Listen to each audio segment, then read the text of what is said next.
오늘 아침 우리에게 주시는 하나님 말씀은 잠언 24장 23절에서 34절의 말씀입니다. 잠언 24장 23절로 34절까지의 말씀을 봉독하겠습니다. 이것도 지혜로운 자들의 말씀이라. 재판할 때에 낯을 보아주는 것이 옳지 못하니라. 악인에게 내가 옳다 하는 자는 백성에게 저주를 받을 것이요 국민에게 미움을 받으려니와 오직 그를 견책하는 자는 기쁨을 얻을 것이요 또 좋은 복을 받으리라. 적당한 말로 대답함은 입맞춤과 같으니라. 내 일을 밖에서 다스리며 너를 위하여 밭에서 준비하고 그 후에 내 집을 세울지니라. 너는 까닭 없이 내 이웃을 쳐서 증인이 되지 말며 내 입술로 속이지 말지니라. 너는 그가 내게 행함같이 나도 그에게 행하여 그가 행한 대로 그 사람에게 갚겠다 말하지 말지니라. 내가 게으른 자의 밭과 지혜 없는 자의 포도원을 지나며 본즉 가시덤불이 그 전부에 퍼졌으며 그 지면이 거친 풀로 덮였고 돌담이 무너져 있기로 내가 보고 생각이 깊었고 내가 보고 훈계를 받았노라. 내가 좀 더 자자 좀 더 졸자 손을 모으고 좀 더 누워있자 하니 내 빈궁이 강도같이 오며 내 곰핍이 군사같이 이르리라. 아멘. 오늘도 이 아침 우리에게 주시는 하나님 말씀이 우리를 더욱더 지혜롭게 만들고 명철이 가득한 삶이 되어지도록 성령께서 우리의 마음속에 늘 깨달음을 주시고 또 이 말씀을 나의 삶 속에서 어떻게 이루어 가야 할지 늘 주께서 알려주심으로 말씀에 순종하는 지혜가 넘치는 삶이 되시기를 간절히 축원합니다. 자, 오늘 본문의 23절의 말씀을 보면 이것도 지혜로운 자들의 말씀이라. 지혜로운 많은 스승들이 가르쳐주는 지혜의 말씀들, 하나님께서 성령의 감동으로 알려주신 하나님의 말씀들을 저들이 그 모든 자손들에게 가르쳐주고 또 가르쳐주고 그래서 계속해서 구전되어지고 전승되어진 말씀들을 이렇게 기록해서 이스라엘 사람들은 계속해서 그들 자녀 손들을 가르칠 때마다 하나님의 말씀을 일러주고 그 말씀을 입에 담아주고 계속 말씀을 생각하도록 언제나 일깨워주면서 지혜가 넘치는 그런 민족이 되었습니다. 오늘 이 잠언의 말씀이 우리를 지혜롭게 만들고 명철이 가득하게 만드는 하나님의 말씀으로 우리가 날마다 이 말씀을 읊조리고 마음에 깊이 생각해야겠습니다. 자, 이어지는 말씀에서는 재판할 때에 낯을 보아주는 것이 옳지 못하니라. 재판에 관련된 이야기를 하고 있습니다만 그러나 여기서 중요한 것은 낯을 보아주는 것이 옳지 못하니라. 자, 잠언의 말씀은 옳은 것과 그른 것, 선한 것과 악한 것, 하나님께서 기뻐하시고 즐거워하시는 것과 하나님이 미워하시는 것, 이렇게 대조적인 표현들을 통해서 우리가 무엇을 선택해야 할지를 항상 알려주고 있습니다. 옳지 못한 것을 분별할 줄 아는 것, 이것이 지혜고 이것이 명철입니다. 어떤 일 앞에서 이것이 하나님께서 인정하시고 기뻐하실 만한 일인가? 아니면 이것은 하나님이 미워하시고 하나님께서 노하실 만한 일인가? 늘 구분할 줄 아는 그러한 깊은 깨달음이 우리에게 있어야겠습니다. 재판할 때에 사람을 봐가면서 판결을 내리는 그 판사들은, 그 재판장들은 하나님 앞에서 이것이 옳지 못한 것이고 이에 대해서 하나님께서 반드시 보응하시겠다고 성경은 말씀합니다.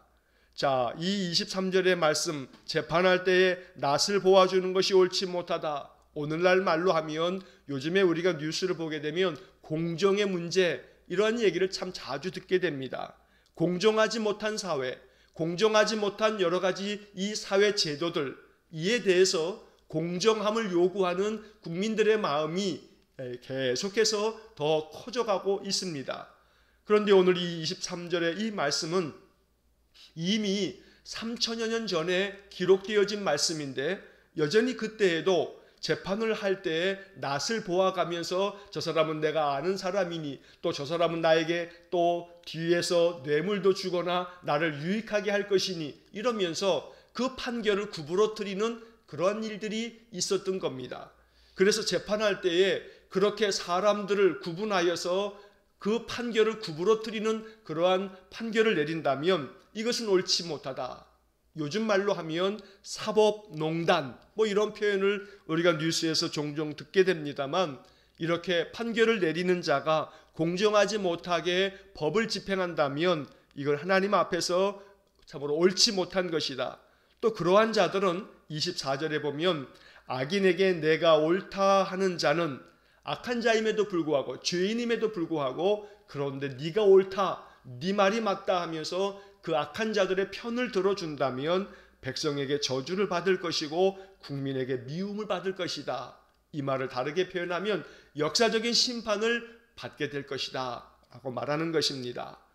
우리는 종종 뉴스를 통해서 5.18 민주화 운동에서 저 광주에서 그렇게 사격 명령을 내린 자가 분명히 있음에도 불구하고 여전히 사격 명령을 내린, 총을 쏘라고 명령한 그 마지막 그 결정권자에 대해서 법 앞에서 심판을 받는 그 일조차도 행하지 못하고 있는 그러한 큰 잘못을 저지르고 있습니다. 전두환이는 여전히 자기가 옳다고 주장하고 자기가 행한 일이 그것이 결코 법적으로 잘못된 일이 없다고 그렇게 주장하면서 재판을 받으러 가면서도 그렇게 떵떵거리면서 자기 행동에 대해서 결코 반성하는 기미가 없습니다.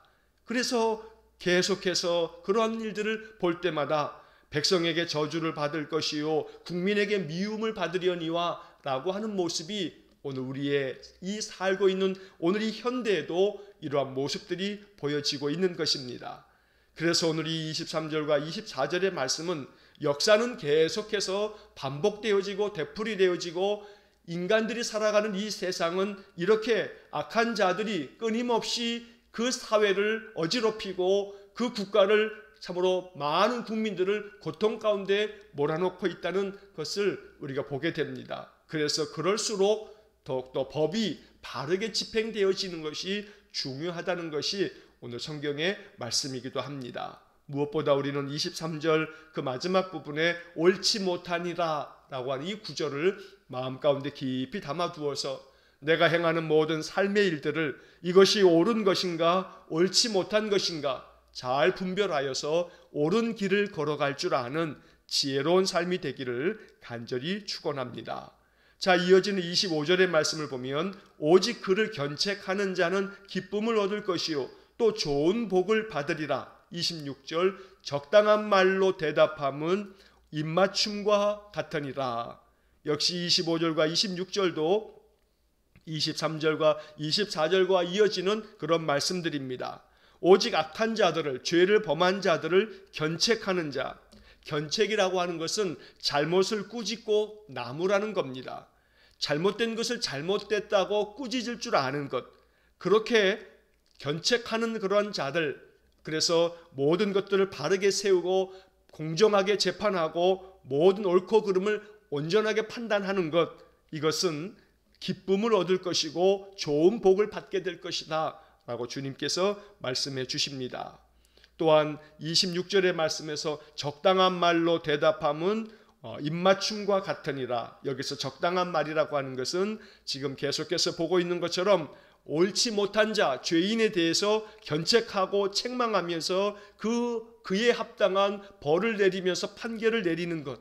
그래서 이 적당한 말이라고 하는 것은 본문 속에서는 온전한 판결을 내리는 판결문, 그래서 가장 적당하게 그 죄인에 대해서 죄에 대한 값을 치르도록 판결을 내리는 그 판결문, 바로 이것은 입맞춤과 같다. 다시 말해 그 판결로 인해서 억울함을 해소한 사람들에게는 그것이 큰 선물이 되고 큰 기쁨이 될 것이다. 입맞춤을 하며 참으로 그 마음의 기쁨의 뜻을 나누는 것처럼 그렇게 적당한 말, 온전한 판결이야말로 모든 사람들의 마음에 기쁨을 가져다 주는 것이다 라고 말씀하고 있는 것입니다. 오늘 이 말씀은 우리의 마음속에 중보의 기도가 되어야 합니다. 이 말씀을 우리가 읽으면서 마음 가운데 이 문제도 기도해야겠구나 라고 하는 마음이 우리 안에 생겨야 합니다. 다시 말해서 지금도 여전히 법정에서 내려지는 판결이 있는 자들, 더 많은 돈을 가지고 있는 자들이나 권력을 가지고 있는 자들에게 이 판결이라고 하는 것이 언제나 구부러져 있는 것처럼 보이는 그러한 모습들을 우리가 자주 보게 됩니다. 그래서 우리가 중보하며 기도할 때마다 사법부가 온전하게 세워지도록, 사법부가 권력의 눈치를 보지 않고, 사법부가 재벌가들의 눈치를 보지 않고 오직 그들이 법의 참된 진리와 정의를 따를 수 있도록 기도할 수 있어야겠습니다. 판사들도 그렇고 검사들도 그렇고 변호사들도 그렇고 힘 있는 자들 앞에서는 쩔쩔매면서 힘이 없고 연약한 자들에게서는 군림하고 있는 이러한 이 사법부의 공정하지 못한, 올바르지 못한 것들에 대해서 하나님 다스려 주십시오.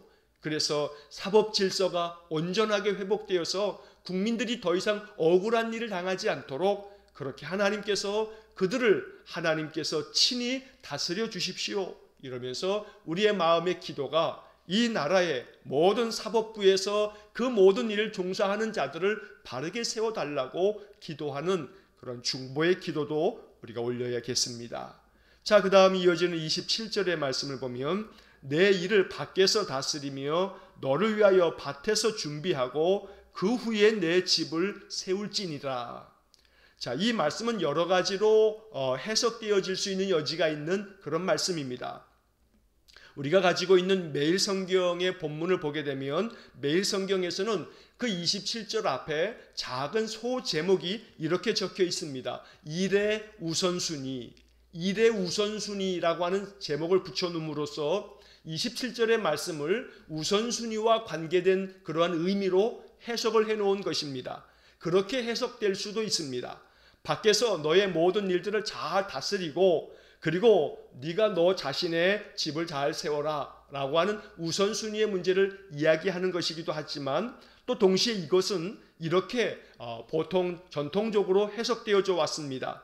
그 후에 내 집을 세울지니라 라고 하는 이것은 결혼에 관련된 이야기입니다. 그런데 그 후에 내 집을 세우라 라고 하는 그 앞부분에서 내가 너의 일을 밖에서 잘 다스리고 너를 위해서 밭에서 준비하고 난 후에 너의 집을 세우라.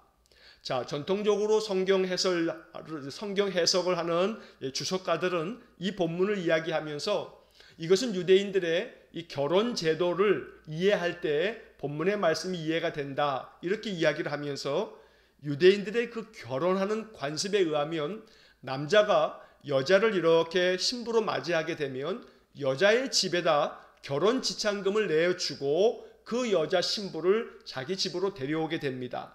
그래서 너의 집을 세울지니라 라고 하는 것은 네가 신부를 데려오려면, 네가 사랑하는 여인을 너의 아내로 맞이하려면 네가 그 아내의 집에다가 감사의 예물로 결혼 지참금을 준비해서 그 아내의 집에다 그 아내를 내 아내로 맞이하고 데려오는 대신에 그 감사의 그 보답을 해야 되겠는데, 그것을 위해서 네가 밖에 나가서 밭에서 그 모든 것들을 잘 준비하고, 그래서 그리고 난 후에 너의 아내를 맞이하면서 결혼 지참금을 보답의 마음으로 드리도록 해라 라고 하는 유대인들의 결혼 관습과 관련된 이야기다. 이렇게 해설해 놓은 주석가들이 많이 있습니다. 자, 어떠한 주석이든지 간에 어떻게 해석하든지 간에 여기서 중요한 것은 결국은 무엇이든지 언제나 본문의 말씀을 보게 되면 준비하고 그 후에 라고 하는 이 짧은 구절을 우리 마음속에 묵상하면 이 본문의 말씀이 여러 측면에서 해석되어져도 관계없다는 겁니다. 준비하고 그 후에, 다시 말해서 언제나 무엇을 하든지 간에 준비가 되어진 사람은 그 후의 일들을 잘 감당할 수 있다. 그러니 잘 준비함으로써 그 다음 일을 잘 도모해 갈 줄 아는 것, 이것이 지혜다. 이렇게 해석되어질 수도 있다는 겁니다. 또 동시에 그 앞부분에 나오는 내 일을 밖에서 다스리며 너를 위해서 밭에서 준비하고, 자, 밖에서 다스린다라고 하는 것을 사회적인 책무로 해석할 수도 있습니다. 다시 말해서 너의 집을 다스리는 거, 너의 개인적인, 너의 가정의 일들을 살피는 거, 이것도 참 중요하지만 네가 밖에서 바깥의 일들을 잘 다스리는 것도 이것도 중요하다. 그러니 바깥에서 사회적인 책무를 잘 감당함으로써 네 그 모든 삶이 밖에서나 안에서나 언제나 모든 일들을 잘 감당하는 지혜로운 인생이 되라고 하는 가르침으로도 해석될 수 있는 것입니다. 어쨌든 이 27절의 말씀이 우리 각자의 마음속에 성령께서 지혜로운 말씀으로 들려지기를 간절히 축원합니다. 무엇보다 어떠한 일이든지 잘 준비할 줄 알고 준비한 이후에 모든 일들을 그 후에 그 준비된 대로 잘 이루어 나갈 줄 아는 그런 지혜가 있기를 간절히 축원합니다. 자, 그다음 28절의 말씀을 보시면 28절 너는 까닭 없이 내 이웃을 쳐서 증인이 되지 말며 내 입술로 속이지 말지니라. 29절 너는 그가 내게 행함같이 나도 그에게 행하여 그가 행한 대로 그 사람에게 갚겠다 말하지 말지니라. 자, 여기 28절에서는 까닭 없이라고 하는 말이 중요합니다. 아무런 이유도 없이 근거도 없이 이웃에 대해서 거짓 증언을 하지 말아라. 그래서 이웃이 낭패를 당하도록 네가 그렇게 거짓말로 증인이 되어진다면 그러면 이것은 하나님 앞에서 악한 것이다. 그러니 너의 입술로 속이지 말지니라. 요즘 말로 하면 무고죄를 저지르지 말라라고 말하는 겁니다. 여러분 가끔 언론에서도 그런 보도를 보고 있습니다만 요즘에는 유튜브라고 하는 것을 통해서 개인 방송 시대가 되었습니다. 각각이 그 유튜브 개인 방송을 하면서 자기 주장을 막 이야기합니다. 그런데 그 자기 주장이라고 하는 것이 다른 사람에 대해서 타인에 대해서 말도 안 되는 근거도 없는 이야기를 아니면 말고 라고 하는 그런 식으로 그저 다른 사람을 헐뜯고 다른 사람에 대해서 참 말도 안 되는 중상모략을 하는 자들이 있습니다. 점점 더 자극적으로 점점 더 아주 거칠게 이렇게 중상모략으로 거짓말을 일삼는 그러한 사람들이 오히려 더 많은 사람들에게 인기를 얻는 그러한 못된 모습들을 우리가 종종 보게 됩니다. 그래서 오늘 본문의 말씀에서는 까닭없이 이렇게 너의 입술을 속이면서 이웃을 치는 거짓 증언을 하는 것, 이거 참 하나님 앞에 악한 것이니 이러한 것을 행하지 말라고 말하고 있는 것입니다. 29절에서는 그가 너에게 행한 것 같이 나도 저에게 행해야겠다라고 하는 그런 마음의 개인적인 복수하는 복수심을 가지고 행하는 것, 이것도 하나님 앞에서 온전하지 못하다. 오직 마음 가운데 그 복수심조차도 하나님 앞에 맡기면서 하나님이 심판하여 주실 것을 간구할 줄 알아야지, 그 마음 가운데 저 사람이 나에게 이렇게 행했으니 나도 똑같이 갚아주겠다, 이러한 마음은 결코 지혜로운 마음이 아니라고 가르쳐 주는 것입니다. 결국 28절과 29절의 이 말씀은 사회가, 하나의 사회, 하나의 국가가 건강하고 건전하게 그 나라와 민족을 이루어가고 사회를 이루어가려면 사람들의 마음속에 온건한 마음이 있어야 하고, 또 그 마음이 참으로 하나님 주시는 이 지혜로운 마음으로 더 선한 마음과 덕을 갖춘 그런 마음을 가지고 있을 때 그 사회는 건강한 사회가 됩니다. 그래서 오늘 본문의 이 말씀을 보면서 우리 마음속에 이 세상의 사람들이 점점 더 거칠어져 가고 더 악해져 가고 죄 가운데서 살아감에도 불구하고 죄를 깨닫지 못하는 이 악한 세상에 대해서 하나님 자비를 베풀어 달라고 기도해야겠습니다. 또한 동시에 우리 믿음의 사람들이 이러한 일을 행하는 일이 없어서 오직 믿는 사람들은 언제나 주변 사람들에게 아름다운 그 삶의 덕을 나타낼 수 있도록 항상 우리 믿음의 사람들을 위해서도 우리가 기도해야겠습니다. 자, 이어지는 마지막 30절부터 34절까지의 말씀은 게으름에 대한 문제를 다시 한번 권면하고 있습니다. 30절의 말씀, 내가 게으른 자의 밭과 지혜 없는 자의 포도원을 지나며 본즉, 31절, 가시덤불이 그 전부에 퍼졌으며 그 지면이 거친 풀로 덮였고 돌담이 무너져 있기로, 32절, 내가 보고 생각이 깊었고 내가 보고 훈계를 받았노라. 자, 참 재미있는 그러한 표현입니다. 지혜로운 믿음의 사람이, 신실한 사람이 지나가면서 어느 한 밭을 보게 됐는데 그 밭의 주인이 얼마나 게으르고 지혜 없는 자였든지 그 밭에 가시덤불이 가득하게 되고 또 거친 풀들이 그 지면을 가득 덮어서 결국 그 밭이 황폐해지고 그 포도원이 참으로 황폐해져 가는 것을 보게 됐다는 겁니다. 동시에 돌담이 무너져 내린 것을 보면서 결국 돌담이 무너짐으로 여러 짐승들이 그 밭에 들어가 모든 곡식들을 다 헤쳐먹는 그러한 일을 보게 되면서 32절에 내가 그것을 보면서 생각이 깊었다. 내가 그것을 보면서 훈계를 받았다. 교훈을 얻었다는 겁니다. 결국 게으른 자 또 지혜 없는 자는 자기의 밭과 포도원조차도 잘 돌보지 않음으로 말미암아 그 포도원과 그 밭이 가시덤불 거친 풀로 다 뒤덮이고 돌담도 무너져 있지만 살피지 않음으로 말미암아 그의 삶이 이렇게 황폐해지는 것을 보았다는 겁니다. 자, 중요한 것은 이러한 것들을 보고 난 다음에 내 마음의 반응입니다.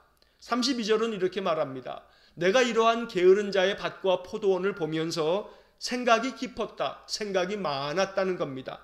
그리고 그런 것들을 보면서 내가 큰 교훈을 얻었다. 내가 그것을 통해서 깨달음을 얻었다라고 말씀합니다. 자, 32절의 이 말씀을 우리 마음속에 잘 간직하고 이것이 우리의 삶에 또한 깨달음이 되기를 간절히 원합니다. 내가 보고 생각이 깊었고 내가 보고 훈계를 받았노라. 자, 여기서 내가 보고 라고 하는 말이 거듭거듭 나옵니다. 자, 이 말씀을 생각할 때 언제나 우리가 우리 주변에서 보는 많은 것들을 그냥 볼 때마다 무심코 지나치지 아니하고 어떤 것을 이렇게 보게 되면 그 본 것들을 마음속에 이렇게 묵상하면서 생각하면서 그것을 통해서도 교훈을 얻을 줄 아는 그러한 마음이 우리에게 있어야겠습니다. 무언가를 보고도 깨닫지 못한다면 아무런 유익이 되지 않습니다. 그러나 작은 것 하나를 보더라도 그 본 것을 통해서 마음에 깊이 생각하고 또 그래서 그 생각을 통해서 무언가 교훈을 얻을 줄 아는 것, 이것이 지혜로운 인생입니다. 자, 이 사람은 게으른 자의 밭과 또 지혜 없는 자의 포도원을 보면서 마음에 깊이 생각하고 깨달음을 얻었습니다. 지혜를 얻었습니다. 자, 그것이 뭐냐 하면 33절과 34절입니다. 내가 좀 더 자자, 좀 더 졸자, 손을 모으고 좀 더 누워있자, 이렇게 자꾸 마음 가운데 게으름을 가지고서 아무것도 하지 아니하고 계속해서 좀 더 졸자, 좀 더 자자, 그냥 조금만 더 누워있자, 이렇게 하다 보면 34절 빈궁이 강도같이 오고 곰핍이 군사같이 이르게 될 거다. 결국 너의 삶도 저 거친 밭과 포도원처럼 황폐해지고 말 것이다 라고 말씀하고 있습니다. 그래서 오늘 이 성경의 말씀 다시금 우리에게 우리의 인생의 삶을 부지런하게 힘써서 내 행할 일을 잘 감당함으로 지혜로운 자의 인생이 되어질 것을 교훈하고 있는 것입니다. 이 33절과 34절의 말씀은 이미 우리가 6장 10절과 11절에서 똑같은 구절로 되어져 있는 것을 보게 됩니다. 잠언의 말씀에서 거듭해서 반복하고 있는 말씀들, 그런 구절들이 있습니다. 똑같은 구절을 똑같이 반복하는 것은 그만큼 이 말씀을 강조하고 싶었던 겁니다. 또 들으라고 이렇게 거듭해서 말하고 있는 겁니다. 이러한 말씀들이 우리의 마음 가운데 주님의 음성이 되어서 언제나 내 삶을 살필 줄 아는 그러한 지혜가 있기를 간절히 축원합니다. 말씀이 항상 나에게 교훈이 되어지면 그 교훈을 통해서 내 삶을 조금씩 바꾸어 가고 그로 인해서 내 삶이 하나님 보시기에 참 아름답고 귀한 삶이 되어진다면 우리의 인생은 더욱더 풍요로운 인생이 될 것입니다. 언제나 하나님 주시는 지혜와 명철의 말씀을 통해서 우리의 인생의 삶이 하나님 주시는 복이 더욱더 충만한 그런 복된 삶이 되시기를 주의 이름으로 간절히 축원합니다. 기도하겠습니다.